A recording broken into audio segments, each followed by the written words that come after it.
आजार म्हणजे 3 ते 4 प्रकारचे असतात. पहिला प्रकार म्हणजे सगळ्यात कॉमन जो आहे हार्ट अटॅक.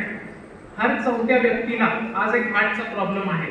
त्यात सगळ्यात कॉमन म्हणजे हार्ट अटॅक, ज्याने म्हणजे रक्ताची गुठळी झाली किंवा कोलेस्ट्रॉल जमा झालं, जेणेकरून ब्लॉकेज होतं आणि त्याने हृदय बंद पडतं, त्याला हार्ट अटॅक म्हणतो आपण. तो सगळ्यात कॉमन एक आजार आहे. दुसरा आजार म्हणजे व्हॅल्व रिलेटेड असतो, म्हणजे ज्या हार्टच्या झडपा आहेत, एक 4 झडपा असतात हृदयाला, त्या कधी कधी लीक करतात किंवा वयानुसार झिजतात किंवा त्या वयानुसार कडक होतात. तो एक प्रकार आहे आजाराचा. तिसरा मेजर प्रकार म्हणजे हार्टचे मसल्स असतात. हार्टचे मसल्स वीक होतात.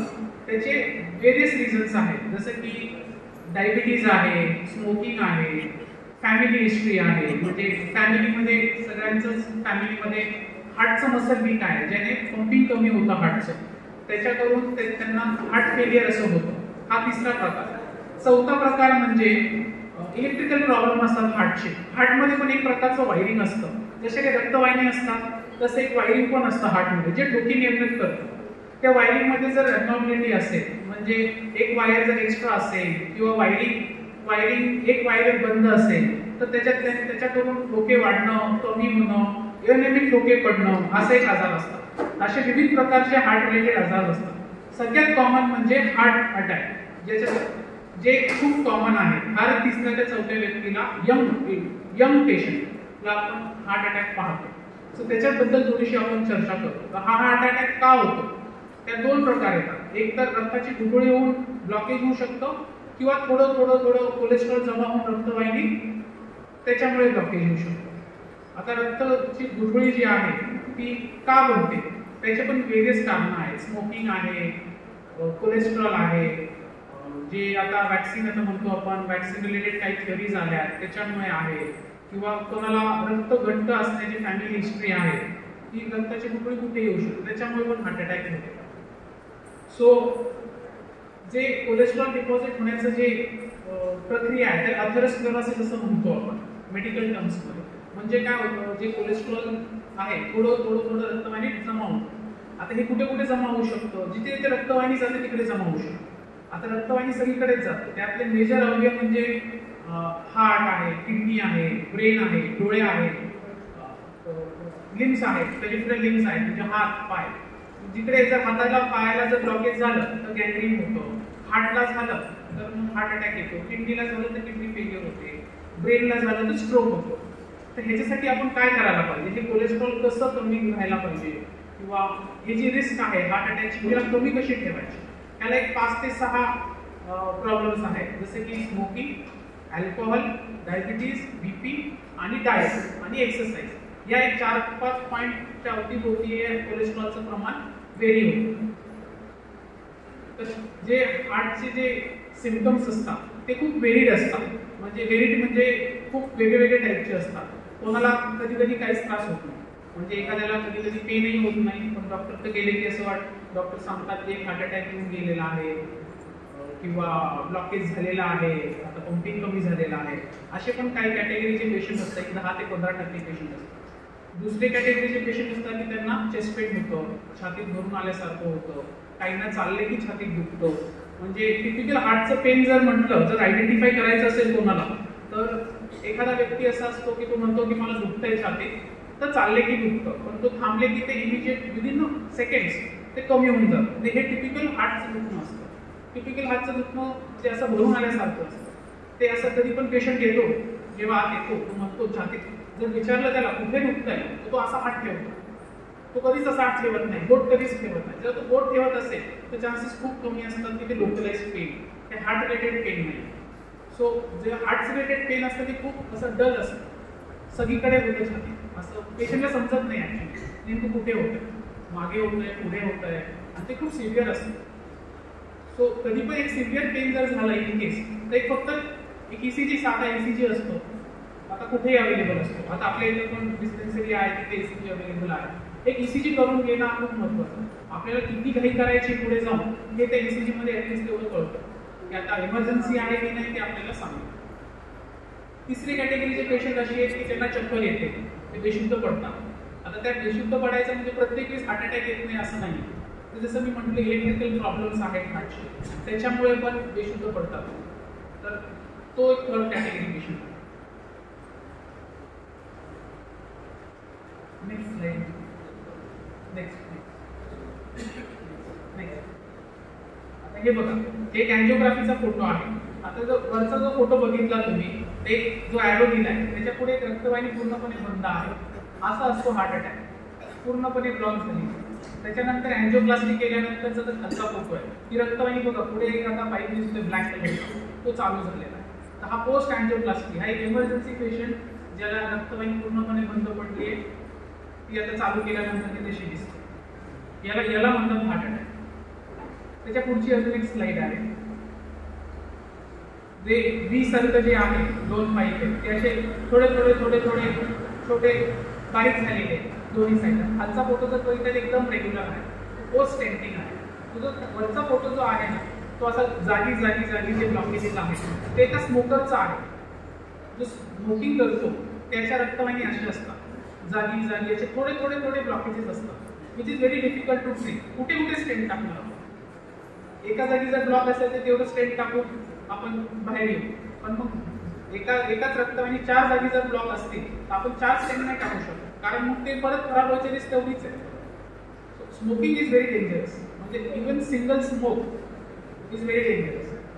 एखादा जो व्यक्ती असेल जो 10 सिगरेट पर डे घेणारा आहे, त्याची रिस्क ॲटलिस्ट 10 पट होते एखादा हार्ट अटॅक येण्याची, हार्ट अटॅक आणि पॅरालिसिस होण्याची. कारण स्मोकिंगने काय होतं, रक्त घट्ट होतं, बीपी वाढतो, हार्ट रेट वाढतो आणि कोलेस्ट्रॉल वाढतो. एकदा जर एका व्यक्तीने स्मोक केलं तर त्याचं ब्लड प्रेशर आणि हार्ट रेट हे 1 ते 1.5 तास थोडंसं वरती चालतं. म्हणजे हार्ट रेट 10 ते 15 ने वाढून जातो, ब्लड प्रेशर 10 ते 20 ने वाढून जातो. अशा वेळी काय होतं, हे त्या 1.5 तासासाठी राहतं, पण थोड्या वेळाने ते कमी होऊन जातं. Over a period of time काय होतं, 5 वर्ष, 8 वर्ष, 10 वर्षाने हे जे ब्लड प्रेशर आहे ना, बॉडीला असं वाटतं की तेच त्याचं ब्लड प्रेशर आहे पेशंटचं. आता समजा 150 झालं, ते 150ला ते स्मोकिंग जरी बंद केलं त्याने तर ते 150 मेंटेन करायला लागते बॉडी, कारण बॉडी त्या 150ला अडॅप्ट झालेली आहे 10 वर्षापासून. मग अशा पेशंटला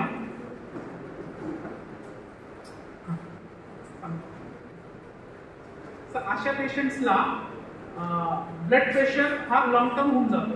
अशा पेशंटला गोळी चालू करणं निर्बंध होऊन जातं. सो असे जे रक्तवाहिन्या आहेत तर त्याच्यामध्ये हे जे ब्लॉकेजेस असे बारीक बारीक थोडे थोडे थोडे होतात. म्हणून स्मोकिंग इज व्हेरी डेंजरस. तर हे पूर्णपणे बंद करायला पाहिजे.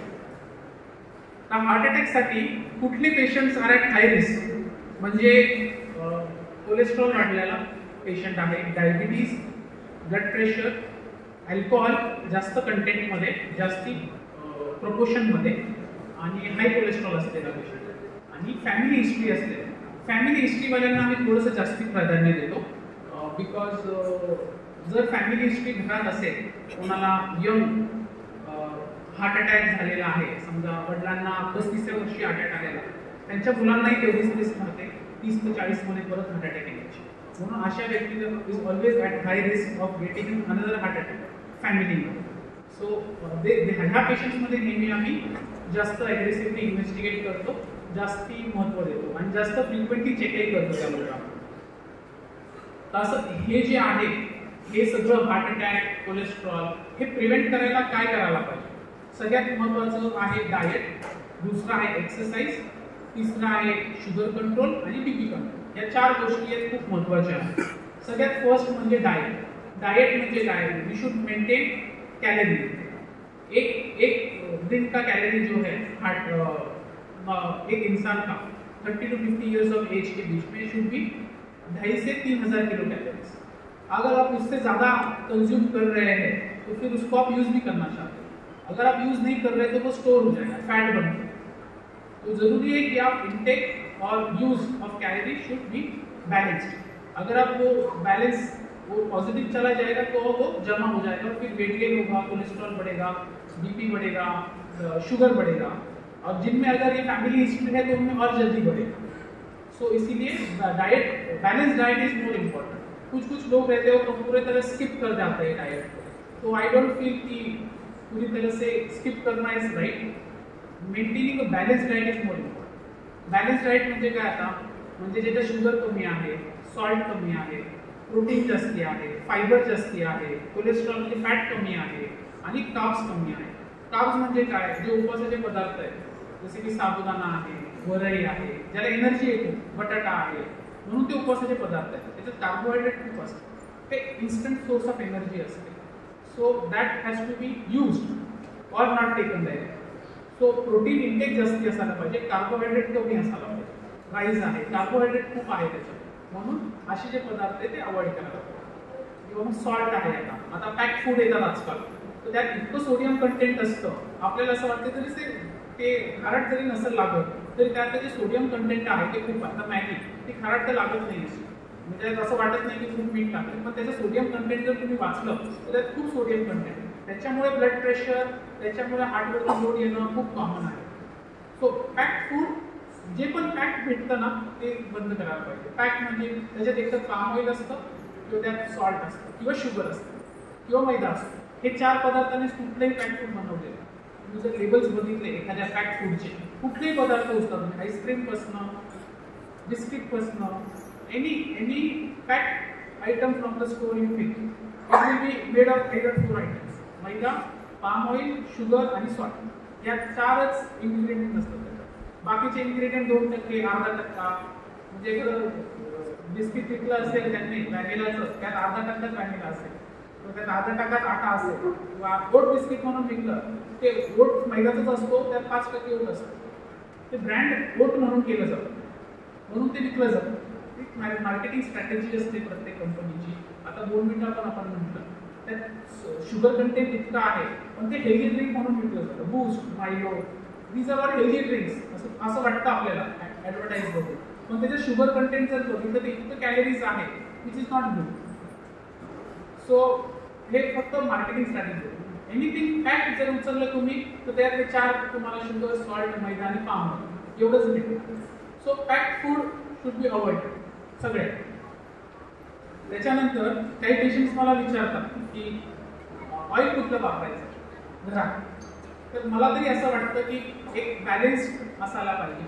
प्रत्येक वर्षी आपण 2-3 डबे तरी वापरतो पूर्ण फॅमिलीसाठी, तर ते बदलून वापरायला पाहिजे. एकदा सनफ्लॉवर, दुसऱ्यांदा ग्राउंडनट, तिसऱ्यांदा सोयाबीन, चौथ्यांदा राईस ब्रँड, असं अल्टरनेट ऑइल वापरलं गेलं पाहिजे. सो आपल्याला एक न्यूट्रिशनल बेनिफिट प्रत्येक इन्ग्रेडियंटचा भेटायचं. आणि जे फॅट जे म्हटलं मी, फॅट कमीत कमी ठेवायचं. फॅट ओळखायचं कसं? जनरली फॅट म्हणजे कसं, काही सॉलिड असेल रूम टेम्परेचर ते चांगलं नसतं. म्हणजे आता बटर, हे चीज, हे सॉलिड बनतं रूम टेम्परेचर, त्याला आळवायला लागतं आपल्याला वापरायचं असेल तर ते सॉलिड आहे, तर ते चांगलं फॅट नाही, ते सॅच्युरेटेड फॅटी ॲसिड म्हणतात. आणि जे अनसॅच्युरेटेड फॅटी ॲसिड आहे ते ऑइल आहे, किंवा ॲल्मंड ऑइल आहे, ऑलिव्ह ऑइल आहे, हे रूम टेम्परेचरला लिक्विड राहतं, म्हणून ते चांगलं आहे. त्याच्यात unsaturated fatty acid, those are better fats. At least no oil is perfect, तर प्रत्येकाची न्यूट्रिशनल व्हॅल्यू आपल्याला घेता आली पाहिजे. So anything that is solid at room temperature is not good, anything that is liquid at room temperature is good. आणि नॉनव्हेजमध्ये पण patient विचारतात की आता नॉनव्हेज अँजिओप्लास्टीसाठी नॉनव्हेज खाल्लं तर चालेल का, ब्लड प्रेशर झालं, डायबिटीज झालं. तर मला तरी असं वाटतं की प्रोटीन इंटेक असायलाच पाहिजे. जे नॉनव्हेज फूड प्रिफर करतात त्यांनी एग आणि फिश असं प्रिफर केलं पाहिजे, followed by chicken, followed by meat, असं प्रेफरन्सेस असायला पाहिजे. मटन बंद असेल तर ते उत्तमच आहे, म्हणजे नाहीच घेतलं red meat, because cholesterol content मीटचं खूप जास्ती आहे. त्याच्यामध्ये egg white chicken, egg white fish, chicken आणि मटन असं प्रेफरन्सेस ठेवायचे नेहमी. त्याने करून हा बॅलन्स डाएट आपल्याला फॉलो करता येईल. आता दुसरा आहे, आता अल्कोहोल संबंधित थोडेसे कॉन्ट्रोवर्सीज असतात की अल्कोहोल चांगला आहे, खराब आहे. पण जेव्हा पण अल्कोहोल स्मॉल क्वांटिटीजमध्ये जर घेतलं तर ते फायदेशीर ठरतं. पण ती जी स्मॉल क्वांटिटी आहे ना ती एकदम, म्हणजे it should be strictly small. म्हणजे अल्कोहोल एकदम बिंज करतात खूप सारी एकाच वेळेला, तर त्याने हार्ट अटॅक होण्याचं, ब्लड प्रेशर वाढण्याचं त्या पिरियडमध्ये, त्या 3-4 तासामध्ये, त्या 12 तासामध्ये खूप हाय रिस्क राहते पेशंटला हार्ट अटॅक येण्याची. त्याच्यामुळे खूप अल्कोहोल एका वेळी घेणं खूप घातक आहे. आता ते अल्कोहोलचं कंटेंट पण डिपेंड करतं काय अल्कोहोल आपण वापरतो. म्हणजे की जर रम अँड विस्की असेल ते खूप कमी क्वांटिटीत असायला पाहिजे, कारण त्याचं पर्सेंटेज खूप जास्त it is all related to percentage rather than type of drink. म्हणून जर बियर असेल तर त्याचं पर्सेंटेज 5-10% असतं. So it is very important to have very small quantity, कारण त्यात अँटीऑक्सिडंट्स पण असतात. जो माइंड से की वाईन खूप चांगली आहे, पण that is very in small very small strictly small quantities. त्याच्यानंतर थर्ड म्हणजे आता एक्सरसाइज आहे. एक्सरसाइज म्हणजे किती करायला पाहिजे. म्हणजे एखादे पेशंट असतात ते म्हणतात मी 8 किलोमीटर चालतो, दिवसभर मी काम करतोय, फिरतोय, तर त्या फिरण्याचा त्याला काहीच फायदा होत नाही. तो 8 किलोमीटर 10 किलोमीटर किती पण स्टेप्स चालू द्या त्यांनी, त्याचा काहीच फायदा नाही. एक स्मॉल ब्रीफ पिरियड पाहिजे, 30 मिनिटं 40 मिनिटं, त्याच्यात फास्ट वॉकिंग झालं पाहिजे, तरच त्याचा तुम्हाला फायदा होणार आहे. एक हार्ट रेट अचीव झाला पाहिजे, एक हार्ट रेट मेंटेन झाला पाहिजे ते 10-15 मिनिटं, to get that benefit of blood pressure reduction किंवा कोलेस्ट्रॉल कमी करणं, बीपी कमी करणं किंवा शुगर कमी करणं. तो जर पेशंट एक 40 मिनिटं 5 वेळा आठवड्यातनं चालत असेल तर त्याला त्याचा फायदा होणार आहे. फायदा म्हणजे बीपी 10 ते 15 मिलीमीटर मर्क्युरीचं बीपी कमी होणार, शुगर एक 10% कमी होणार. आणि जर वेट लॉस झालं हे सगळं करून तर एखाद्याची गोळी पण बंद होऊ शकते. आता पेशंट्स असतात, यंग पेशंट येतात, 30 वय 35 वय, गोळी चालू होऊन जाते ब्लड प्रेशरची, पण ते मला विचारतात की ही गोळी बंद होऊ शकते का. आता डिपेंड करतं की काय प्रोफाईल आहे पेशंटला काय रिस्क फॅक्टर आहे, पेशंट स्मोकर आहे, पेशंट ओबीज आहे, पेशंटचं कोलेस्ट्रॉल केवढा आहे, डिपेंड करतं त्याच्यावरती. जर एखादा सेडेंटरी लाईफस्टाईलवाला पेशंट आहे, वर्क फ्रॉम होम करतोय, सॉल्ट फूड इंटेक जास्ती आहे, बिलकुल एक्सरसाइज नाही आहे, बसूनच काम चाललंय त्याचं, तर तशा पेशंटमध्ये शक्यता खूप कमी असते की लाईफस्टाईल मॉडिफिकेशन नाही झालं तर गोळी बंद होते. जर अशा पेशंटमध्ये लाईफस्टाईल मॉडिफिकेशन झालं, वेट लॉस झालं, वेट लॉस म्हणजे ॲटलिस्ट 10% ऑफ वेट लॉस, म्हणजे 90 किलोचा व्यक्ती आहे तर 9 किलो वेट लॉस झालं पाहिजे at least to get benefit of blood pressure. तर असे जे पेशंट असतात त्यांच्यातच गोळी बंद होऊ शकते. आणि नेहमी जर गोळी बंद करायची असेल तर पेशंटने डॉक्टरला विचारल्याशिवाय ते बंद नाही करायला पाहिजे. कारण ब्लड प्रेशर आणि डायबिटीज असा एक डिझीज आहे ज्याच्यामध्ये पेशंटला त्रासच होत नाही. पेशंटचं बीपी 200 असेल, पेशंटला विश्वासच होत नाही की खरं सांगतोय का मी खोटं सांगतो की ब्लड प्रेशर 200, कारण त्याचा त्रासच होत नाही त्याला. एका दिवसात त्याला त्रास व्हायला तो बीपी 200 10 वर्ष असायला तेव्हा त्याला हार्ट अटॅक, पॅरालिसिस अशा गोष्टी. पण आजचा आपण न विचार करता ते 10 वर्षानंतरचा विचार करून ती गोळी आज चालू करायची. त्याच्यामुळे ती गोळी चेक करूनच हे आजार कळतात. काही लोकांना डायबिटीज होऊन 5-5, 8-8 वर्ष झालेले असतात आणि त्याच्यानंतर थोडंफार तहान लागते, लघवी जास्ती होते, असे त्रास होतात, इन्फेक्शन होतं, जखम भरत नाही, असे प्रॉब्लेम्स जेव्हा येतात तेव्हा कळतं की डायबिटीज झालं, कारण ह्याच्या आधी कधी चेकच केलं. अशी जी आजार आहेत सुरुवातीला बॉडी एवढं स्ट्रॉंग असते की ती कंपन्सेट करून टाकते. बीपी 160 आहे, मॅनेज करून घेते बॉडी की त्रास नाही होणार. जेव्हा ते आवाक्याच्या बाहेर जातं तेव्हा कुठे त्रास व्हायला लागतो. त्याच्यामुळे हे चेकिंग करणं खूप गरजेचं आहे. तर आपण जेव्हा ॲडवाईस करतो एखादा कोलेस्ट्रॉल कधी चेक करा, वर्षातून एकदा तरी ब्लड प्रेशर, शुगर, कोलेस्ट्रॉल हे 3 गोष्टी चेक करून घ्यायच्याच घ्यायच्या, कारण त्याचा त्रास नाही होणार तुम्हाला इनिशियल डेजमध्ये. जेव्हा अवयवांना ऑलरेडी डॅमेज झालेला असेल, जेव्हा तुम्हाला त्रास झालेला असेल तेव्हा डायग्नोसिस होण्यास फारशी मदत होणार नाही. कारण एकदा जो डॅमेज झाला, समजा नसा आहेत पाण्याच्या, त्या जर डॅमेज झाल्या तर त्या रिपीट कव्हर नाही करू शकणार आपण, ते तशाच राहणार आहे, ते डॅमेजेस राहणार, ते इरिव्हर्सेबल आहे. त्याच्यामुळे हे चेक करणं खूप महत्त्वाचं आहे. आणि 20 वर्षाच्या वरची जे आम्ही पेशंट्स येतात आमच्याकडे ते आम्ही एकदा तरी सांगतो की कोलेस्ट्रॉल चेक करू की ॲटलिस्ट बेस नाही, काही त्रास नसेल तर फक्त एक लिपिड प्रोफाईल साधी ब्लड टेस्ट आहे कुठेही अवेलेबल असते, एक कोलेस्ट्रॉल लेवल्स, कारण हे एसिम्प्टोमॅटिक असतं, त्याचा त्रास होत नाही, एकदमच काहीतरी मोठं कॉम्प्लिकेशन होतं, त्यामुळे चेक करून घेणं खूप गरजेचं. आता हे चेक करण्यासाठी हार्ट रिलेटेड जर चेक करायचं असेल आपल्याला तर आपण काय काय टेस्ट करायला पाहिजे. फर्स्ट म्हणजे ECG करायला पाहिजे.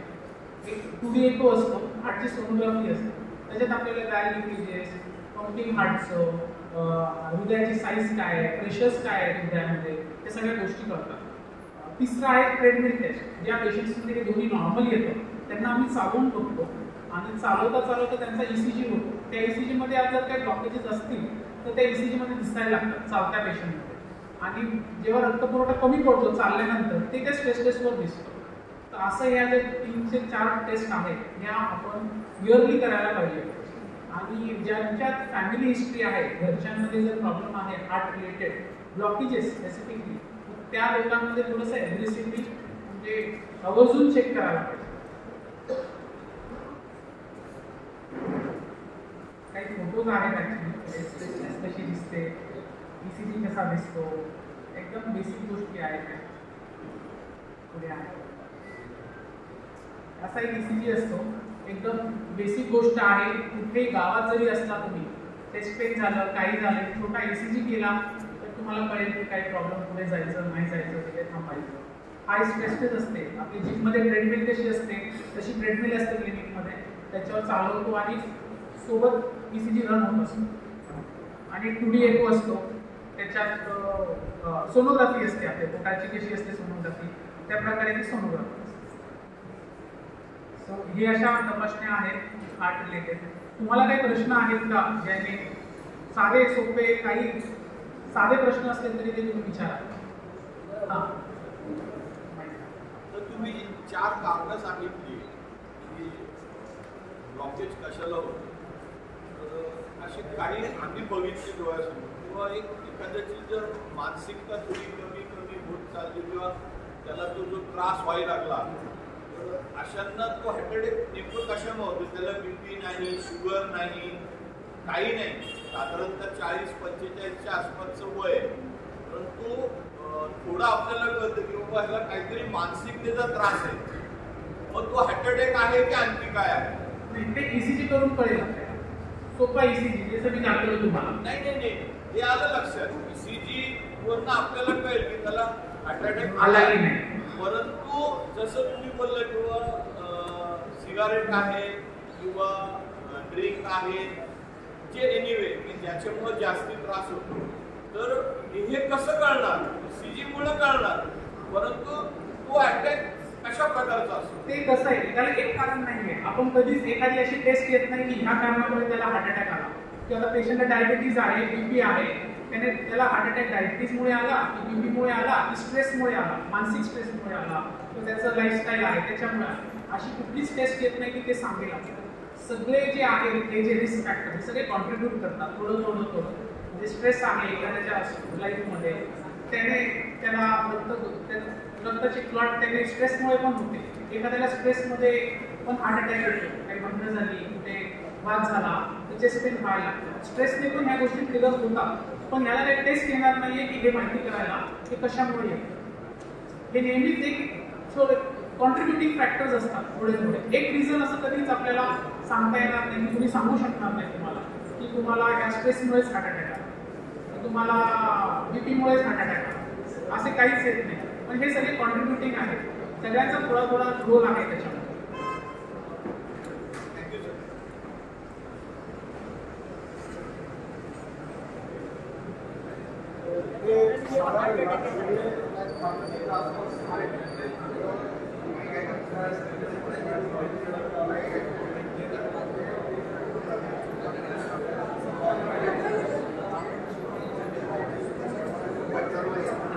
आता कसं आहे, त्यांचा प्रश्न आहे की जर असा त्रास काय होत असेल तर हे त्रास न होण्यासाठी काय गोळ्या आहेत.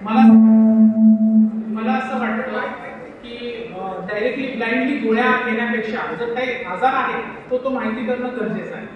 BP चेक करणं, शुगर चेक करणं. आता यांनी ॲस्पिरिन आणून दिली, मग त्याचा काही फायदा नाही. तुम्ही जे ॲस्पिरिन दिली, पण जर तुम्हाला आजार असेल तरच त्याचा फायदा होणार आहे.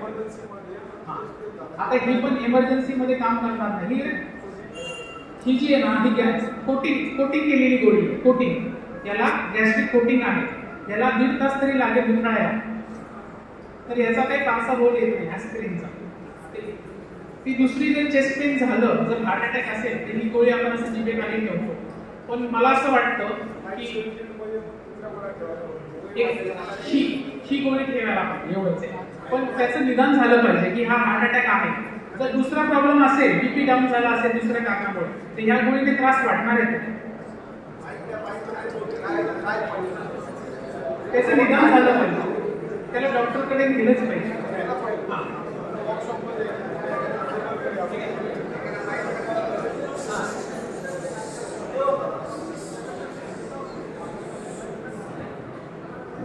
माझं म्हणणं असं सर की आपण कुठे मित्रांमध्ये किंवा बाहेर गावी किंवा ऑफिसमध्ये असतो तुम्हाला जे काय त्रास झाला किंवा शुगर बीपी नॉर्मल 50च्या पुढे आहेत लोकांना, मग अशा लोकांना जर डॉक्टर ही गोळी मला एकली दिलेली ती गोळी बरोबर ठेवा.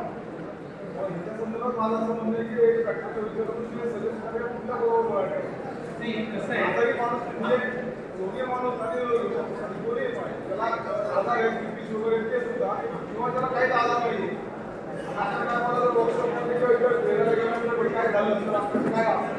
त्याला जर पेशंट स्टेबल असेल तर डॉक्टरना क्लिनिक हॉस्पिटलमध्ये नेलं आहे पहिला पण. जर पेशंट स्टेबल नसेल, झोपे लागत नसतील तर CPR देतो, छातीवर दाब देतो जेणेकरून हार्ट पंप करेल. एक life saving mechanism, life saving हृदयावर दाब देते, CPR म्हणतात त्याला. तो पर्याय आहे. गोळी खाणं हा पर्याय नाही. तर आपण देऊ शकतो, जर आपण ही गोळी देऊ शकतो, पण आपलं डायग्नोसिस जर चुकीचं असेल, जर पेशंटला हार्ट अटॅक नसेल तर ह्या गोळीने त्रास वाढणार आहे, हे थोडं लक्षात आलं पाहिजे.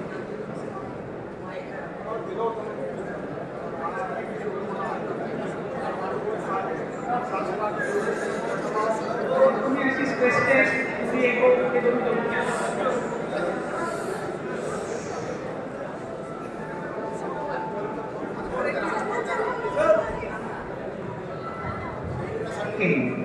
सर, आमच्या इथं एक अशी दुःखद घटना घडली गेल्या महिन्यात, ज्या बऱ्याच कामगारांचे एन्जिओप्लास्टी वगैरे असे ऑपरेशन झालेले, काही काही जणांचे ओपन हार्ट्स पण झालेले.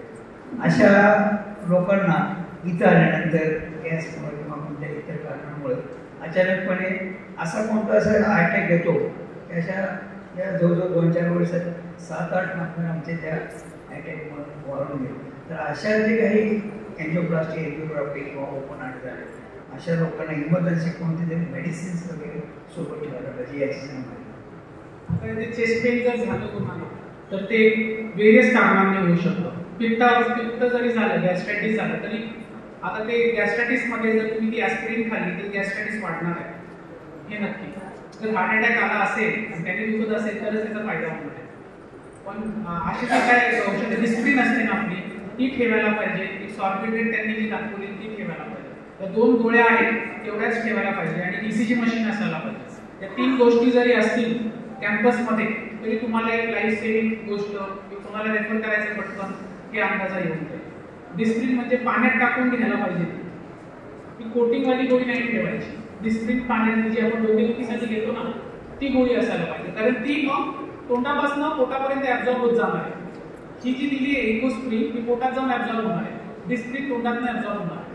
म्हणून त्याचा फायदा आहे की फास्ट ॲक्ट करणार. त्याच्यामुळे डिस्प्लिन, एक सॉर्बिट्रेट नावाची गोळी आणि ECG मशीन, या गोष्टी, BP मशीन, ब्लड प्रेशर या 3 ते 4 गोष्टी एक कॅम्पसमध्ये असायला पाहिजे, इमर्जन्सी पर्पज.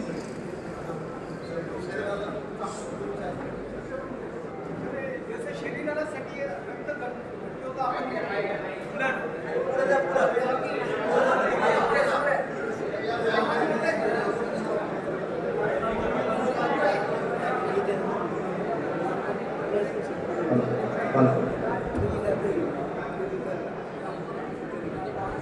नमस्कार सर.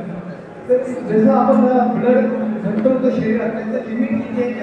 आपण डॉक्टरकडे गेलो ना की कोलेस्ट्रॉल आले, इश्यू झाले, तर त्याचं लिमिट किती आहे? की डॉक्टर गेले की बोलतात की हे नॉर्मल आहे, त्या रिपोर्टमध्ये बघत की ते हाय दाखवतो, ते गोल्ड केलेलं असतं. आणि दुसरी गोष्ट असे की त्यासाठी आपलं दूध आपण वापरतो. तर काही लोक गाई वापरतात, म्हशी वापरतात, तर कुठलं वापरू नये. आता हे पहिलं म्हणजे ते लिपिड रिपोर्ट बद्दल, कोलेस्ट्रॉल रिपोर्ट घेऊन येतात रोज पेशंट येतात. ते ब्लॅक केलेलं असतं, गोल्ड केलेलं असतं, हे हाय आहे, पण त्याचे पण काही आकडे आहेत. काही एक्झॅक्ट नंबर असे आहेत की त्याच्यावरती ट्रीटमेंट आहे. म्हणजे जे LDL आहे सगळ्यात महत्त्वाचं, बॅड कोलेस्ट्रॉल, LDL म्हणून असतं बॅड कोलेस्ट्रॉल. ते जर 190च्या वरती असेल तर गोळी खायचीच पाहिजे, त्याच्यात काही डाऊट नाही. मग स्मोकर आहे नाही आहे त्याचा काही फायदा नाही. मग 190च्या वरती गेली ट्रीटमेंट देतो. त्याच्या जर खाली असेल, जर पेशंट स्मोकर असेल, घरात कोणाला हार्ट अटॅक आला आहे, घरात कोणाला कोलेस्ट्रॉलचा प्रॉब्लेम ऑलरेडी आहे, पेशंटला डायबिटीज आहे, BP आहे, आणि त्याचं 140 आहे, 150 आहे, 160 आहे, तरी पण आम्ही गोळी द्यायचं प्रकार करतो. शॉर्ट पिरियड 2 ते 3 दिवस त्यानंतर बंद करतो. पण ती गोळी तो पर्याय नाही, ते सोल्युशन नाही गोळी खाणं नाही. तर ते का झालंय, लाईफस्टाईलमुळे झालंय, फॅमिली हिस्ट्री आहे, हे माहिती करणं गरजेचं आहे. त्याला मॉडिफाय करणं गरजेचं आहे. आणि 2 महिन्यानंतर जेव्हा तुम्ही गोळी बंद करा, 4 महिन्याने परत कोलेस्ट्रॉलचाच रिपोर्ट घेऊन येणार आहात.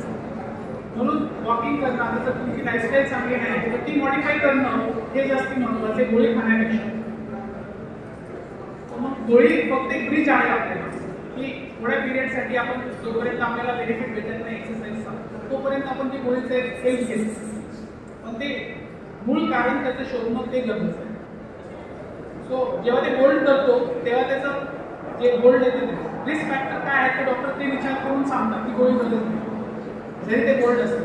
कारण लॅब रिपोर्टवाले 100च्या वर सगळ्यांना गोल्ड करून देतात, 101 आला तरी तो गोल्डच असतो. सो त्याला रिस्क फॅक्टर्स डॉक्टर त्या सगळे पॉईंट्स लक्षात घेऊन तुम्हाला सांगतात की गरज नाही आहे गरज आहे. सो ऑलवेज बाजूचे जे आहेत अवतीभोवतीचे जे प्रॉब्लेम ते मेजर केले पाहिजे.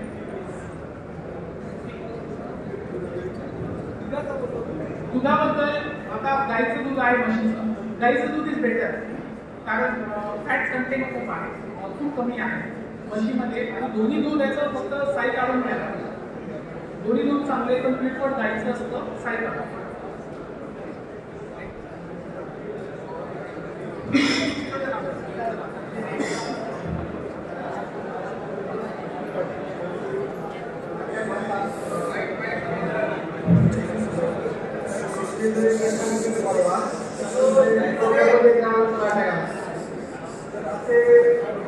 पर्टिक्युलर सिम्पल्स काय सांगायचे म्हणजे 8 दिवस किंवा 1 तास अगोदर असेल किंवा पर्टिक्युलर सिम्पल्स जसं का महत्त्वाचं सिम्पटम म्हणजे फिजिकल ऍक्टिव्हिटी केल्यानंतर चेस्ट पेन होतो, म्हणजे चालल्यानंतर छाती दुखत आहे हा सगळ्यात मोठा सिम्पटम. हा आधीच येऊन जातो अर्ध्या लोकांना. आता ज्यांना हार्ट अटॅक येतो त्यांना तर अचानक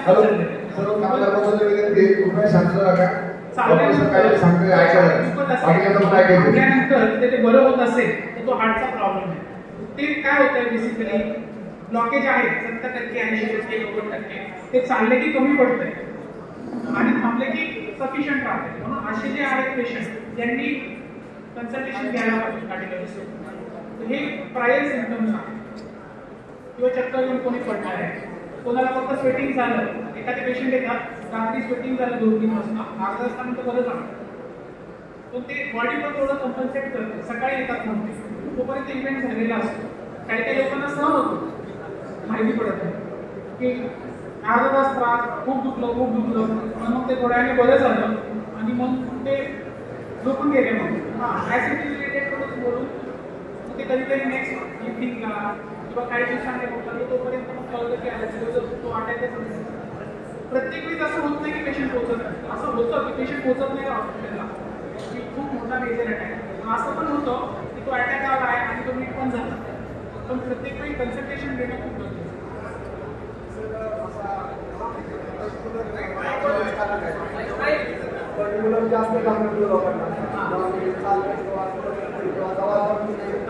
इम्युनिटीमुळे असतं त्याला जास्त नाही म्हणतो. समजा कोणाला बसूनच घाम आला आहे तर थोडंसं महत्त्व द्यायला.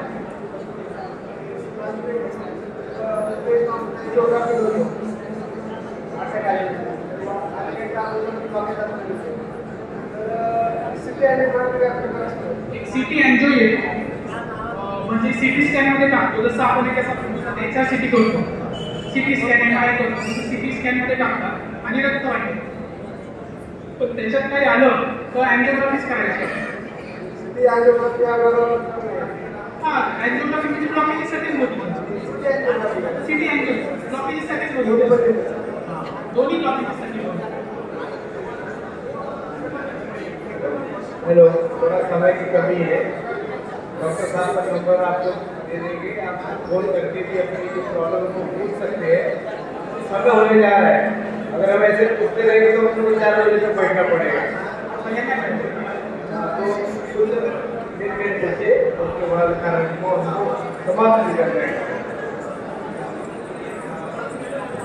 त्यांचं म्हणणं आहे इंटरमिडिएट फास्टिंग जे आहे ते करायला पाहिजे की नाही करायला पाहिजे. इंटरमिडिएट फास्टिंग म्हणजे काय, पेशंट 18 तास उपाशी पोटी राहतो, म्हणजे काही खात नाही, काही पित नाही. अशा वेळी काय होतं, एक थिअरी आहे, वेगवेगळ्या प्रकारचे डाएट येतात. इंटरमिडिएट आहे, थोडा थोडा करून खाणारा डाएट आहे. तर त्याचा फायदा असा आहे की जेव्हा आपण उपाशी राहतो 6 तासानंतर, तर ते इन्स्टंट एनर्जी आपली ब्रेकडाऊन झाली, आपल्याला काय भेटत नाही काय, तर आपले जे फॅट असतात बॉडीत ते ब्रेकडाऊन होतात आणि त्याने वजन कमी होणं असा प्रकार आहे. म्हणून ते फॅट ब्रेकडाऊनसाठी नॉन फास्टिंग रिकमेंडेड आहे. असं चांगलं आहे, पण मग पाणी पिणं गरजेचं आहे. अशा हायड्रेशन सारखं ठेवणं, लिक्विडमध्ये पाणी, पाणी लिक्विड नाही, पाणी, ज्यूस बीस काही नाही, पाणी, पाणी प्यायला पाहिजे. डिहायड्रेशन जर झालं तर रक्त घट्ट होऊ शकतं. अशाही जर फास्टिंग असेल तर पाणी पिणं गरजेचं भरपूर, कारण जेवणाचं पाणी काही येणार नाही आता, फक्त पाणी प्यायचं. त्याचं ते जेवणाचं कंपल्सरी करतात, पाणी भरपूर प्यावं. कार्यक्रम संपल्याशिवाय कोणालाही गेटच्या बाहेर सोडण्यात येणार नाही. तरी जे कोणी कामगार बंधू आपली जागा सोडत आहेत त्यांना विनंती आहे, कोणीही आपली जागा सोडून कार्यक्रम 5-10 मिनिटात संपेल. सर्वांनी कृपया आपल्या जागेवरती बसून घ्यायचं आहे.